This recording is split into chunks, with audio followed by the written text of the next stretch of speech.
Почитувани, добро дојдовте во вестите на Канал 8. Пожарникарите од Доброволното противпожарно друштво Кочани спасија повреден и дезориентиран орел од загрозен вид. Пријавата ја добиле во неделата, а екипа од 4 волонтери и едно возило веднаш се упатиле кон Пониква. Екипа пожарникари од Доброволното противпожарно друштво од Кочани интервенирала во спасување повредена и дезориентирана птица од загрозениот вид источноевропски царски орел. По добиената пријава од граѓани, кои забележале дека птицата долго време стои на кров од викендичка на Пониква, на лице места се упатиле 4 пожарникари со едно возило.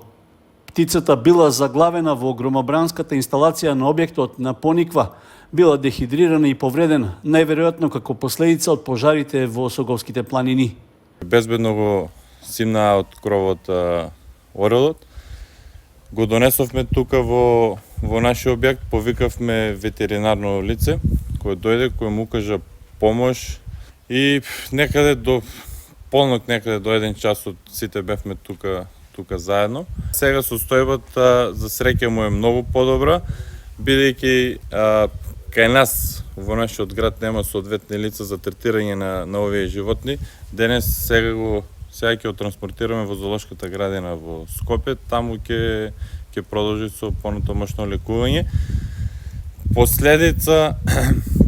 Ова е последица од пожарите кои ја зафатија Пониква, Соговските планини.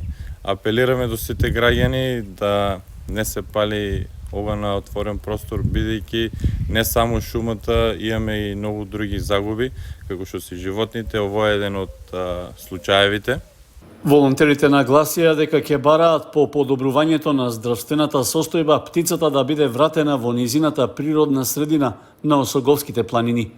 Пожарот во околината на селото Зелен град, што во изминатите денови се прошири на планинските падини, го зафати и заштитениот предел Осоговски планини, кој е живеалиште на царскиот орел, а од кој во државата е останат мал број двојки. Членовите на Доброволното противпожарно друштво истакнаа дека освен уништувањето на шумите, со пожарите се уништува и животинскиот свет. Членови на Доброволното противпожарно друштво од Кочани организираа пунктови за донација за набавка на потребна опрема. Штандовите имаа продажен карактер и беа поставени во паркот на Револуцијата и градскиот трговски центар во Кочани. По повод 3 години од големите пожари, што во август 2021 година го зафатија Кочани, членови на Доброволното противпожарно друштво од Кочани реализираа активност за превенција и заштита од пожари. На штанд со продажен карактер, волонтерите пред граѓаните ја презентираа опремата со која располагаат, односно со која интервенираат во случај на пожар. На денешниот настан решија да не се вклучат и децата на членовите на ДПД, кои со своите рачни изработки решија парите кои ќе ги соберат од донациите да ги донираат за чизми на доброволците. Парите кои ги собираат волонтерите ќе бидат наменети за купување џип, 4 цикли, мотори и дополнителна опрема со која значително ќе им се олесни и подобри ефикасноста во борбата со пожарите на тешко пристапните терени. Викендов во селото Видовиште се одржа втората иселеничка средба на македонците во странство. На манифестацијата присуствуваа голем број граѓани од регионот. За музичкиот дел беше задолжен естрадниот уметник Владко Миладиновски. Под падините на планината Плачковица, во атарот на село Видовиште, на местноста викана Магила, во неделата се одржа втората поред иселеничка средба на македонците во странство. Иницијативата за спроведување на средбата е идеја на Сашко Златков и останатите жители од селото кои живеат и работат надвор од државата. Градоначалникот на општина Зрновци Борчо Коцев истакна дека настанот ќе прерасне во традиционален, кој би се одржувал на почетокот на месец август секоја наредна година. Лани за прв пат го одржавме овој настан. Оваа година гледам дека бројот на гости и посетители како од Македонија, така и од странство е поголем. Негувајќи го македонскиот фолклор, на еден начин ние негуваме и македонската култура, традиција. Се надевам дека од година во година овој настан ќе го растеме и негуваме. Целта беше да ги собереме нашите луѓе, пошто знаеме годините наназад многу наши луѓе се иселија во диаспората, во многу европски и прекуокеански земји, така да целта ни беше, обично во август месец се собираат луѓето, сите кои што се враќаат кај своите роднини и своите домови, и целта ни беше да се собереме, да го прославиме тоа, да биде едно видување на веселба. Лани за прв пат се обидовме да ја направиме оваа манифестација и за наша среќа излезе се во најдобар ред. Луѓето и тие што не беа посакаа да присуствуваат оваа година, да го почувствуваат тоа директно на лице место и беа поканети наши роднини и пријатели, така да им благодариме на сите присутни денеска што заедно ќе го прославиме овој убав настан. Присутните ги забавуваше естрадниот уметник Владко Миладиновски и неговиот бенд Интермецо. Овде има искрена веселба, искрена атмосфера, искрени емоции и секогаш сум расположен да присуствувам на вакви манифестации. Се видов со многу луѓе со кои што се гледаме и дружиме и соработуваме низ цела Европа, па и подалеку. И убаво е на летото кога Македонија е преполна со македонци баш тука. Општина Зрновци и Војднина ќе се залага и ќе биде покровител на вакви и слични манифестации, кои имаат заеднички интерес за доброто на сите граѓани и на сите иселеници.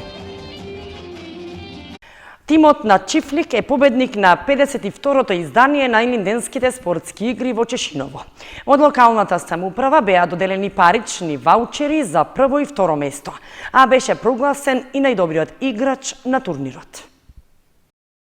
Фудбалерите на Чифлик се победници на 52-то издание на турнирот во фудбал на Илинденските спортски игри во Чешиново.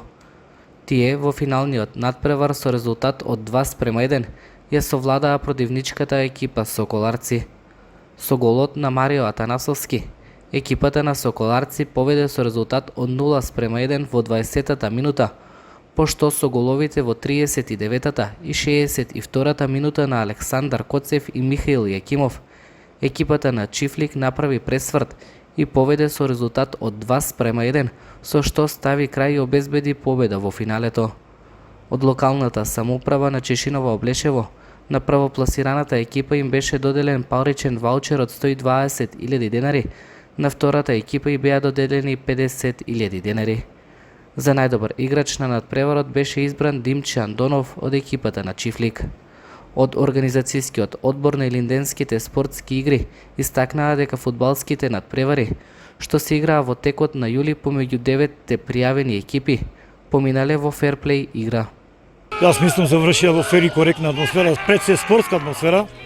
Победник во секоја игра има само еден. Ова годишниот победник е екипата од село Чифлик. Дечките беа по-супериори на теренот, има повише физичка и психичка способност и го докараа самиот надпревар до посокуваното ниво. Ние продолжуваме до година со организација на Илинденските спортски игри. Дали овој терк или ќе бараме терк од професионални екипи кои настапуваат во првата, втората и третата македонска фудбалска лига со цел да го подигнеме малку, не малку, туку многу помогуше нивото на фудбал и на спорт во општината Чешиново Облешево. Манифестацијата е една од најстарите во регионот и трае еден месец. А низ изминатите години на Илинденските спортски игри настапиле многу екипи од регионот и пошироко, кои покажале врвни резултати спортска игра и дружење. Целта на турнирот е да се чува и негова една од најстарата спортска традиција, но во исто време да се развива и спортскиот дух меѓу жителите. Сите надпревари се одиграа на фудбалското игралиште Даме Груев во Чешиново. Фудбалерите на Осогово претрпеа пораз од 1:2 на контролниот надпревар со екипата на Каменица Саса. Дуелот се одигра на стадионот Никола Мантов во Кочани.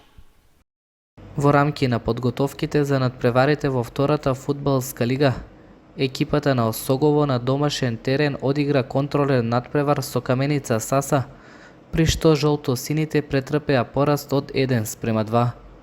Во првото полувреме, жетварите го постигнаа единствениот гол, а стрелец беше Манов и со резултат од 1:0 се отиде на пауза. Во вториот дел од надпреварот, фудбалерите на Каменица Саса покажаа подобра игра и почесто го напаѓаа домашниот гол, со што тие во финишот го поставија конечниот резултат од 2:1. Контролните надпревари представуваат можност стручниот штаб да ја провери подготвеноста на играчите, а надпреварите од втората фудбалска лига се очекува да почнат по 10 август.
Почитувани, со прогнозата за времето ги извршуваме и овие вести на Канал 8. Останете понатаму со нашата програма. Довидување.